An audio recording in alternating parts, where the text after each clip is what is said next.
விவேகானந்தர் வந்து சாமி பார்க்கணுன்னு பல இடங்கள் தேடி தக்ஷிணேஷ இதுக்கு வந்து நம்ம ராமகிருஷ்ண பரமஹம்சரை சந்திச்சு நான் கடவுளை பார்க்கணும் அப்படியான்னு சொல்லி அவர் என்ன பண்ணியிருக்காரு, இவரை தான் தேடிக்கிட்டு இருந்திருக்கார். இவர் தான் வந்து உலகத்துக்கு பாடம் சொல்ல போகிறவன்றது முதல் பார்வையிலேயே இவர் ராமகிருஷ்ணருக்கு தெரியும். அவர் என்ன பண்ணியிருக்கார், போய் தன்னுடைய கையை அவருடைய மார்பில் வச்ச உடனே விவேகானந்தர் தலையெல்லாம் சுற்றிருக்கு.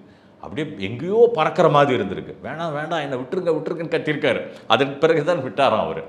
அப்போது பயந்து போயிட்டு மறுபடியும் வரட்டு போயிருக்காரு.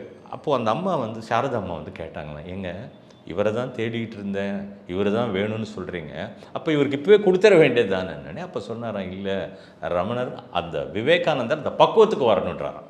அந்த நிலைக்கு வந்து கொடுக்கும்போது தான் அது நிலைக்குமா.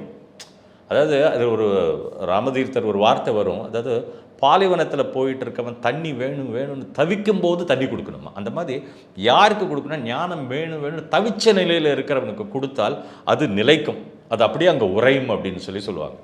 இப்படி போன விவேகானந்தர் வாழ்க்கையில் என்னாச்சு, தகப்பனார் விஸ்வநாத தத்தர் ஒரு பெரிய வக்கீலாக இருந்தவர், அவர் இறந்து போயிட்டார். குடும்பமே வறுமைக்கு வருது, ரொம்ப கஷ்டம், தன்னுடைய குடும்பத்தை காப்பாற்றுறதுக்கு ரொம்ப கஷ்டப்படுறாரு. ஒரு நாள் இந்த கஷ்டம் வந்து கோபத்தோடு வந்து பரமஹம்சரை வந்து பார்க்குறாரு.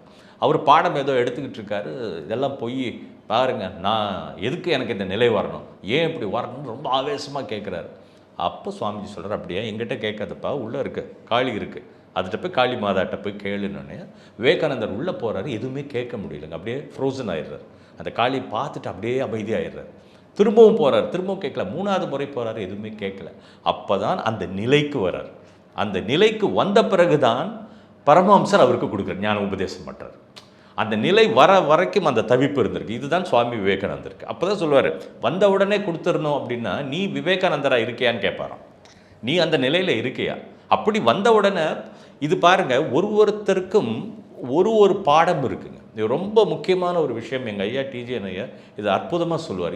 இதை புரிஞ்சுக்கிட்டாலே நமக்கு போதும். அதாவது ஒருத்தருக்கும் ஒன்று கொடுக்கப்பட்டிருக்கு, அதை நம்ம செய்யணும். நம்ம போய் கன்ஃபியூஸ் பண்ணிக்க கூடாது, அப்புறம் கம்பேர் பண்ணிக்கவும் கூடாது. All new Vivo V50e, crafted for luxury and designed for elegance. Buy now.